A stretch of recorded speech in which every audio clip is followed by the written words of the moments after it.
Sekda Kota Palembang, Ratu Dewa, saat menggelar halal bihalal di kediamannya. Ia menerima para tamu, termasuk para aparatur sipil negara atau ASN.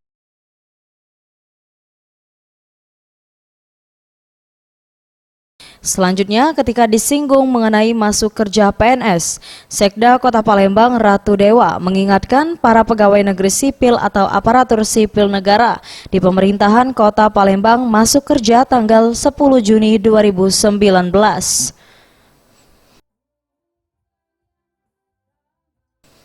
Selanjutnya, ia menegaskan jika ada yang membolos atau tak masuk tanpa keterangan, maka akan dikenakan sanksi. Untuk ASN masuk kerja diharuskan masuk kerja pada hari Senin tanggal 10. Bagi ASN yang tidak memberikan keterangan tidak masuk kerja, baik itu izin, sakit dan lain sebagainya, maka kita kenakan sanksi ringan, sedang dan berat. Tapi titik tekan kita langsung ke sanksi sedang, artinya penundaan tukin tunjangan kinerja selama 6 bulan tidak akan kita bayarkan kalau dia tidak memberikan klarifikasi dan alasan yang kuat terhadap ketidakhadirannya pada tanggal 10 nanti.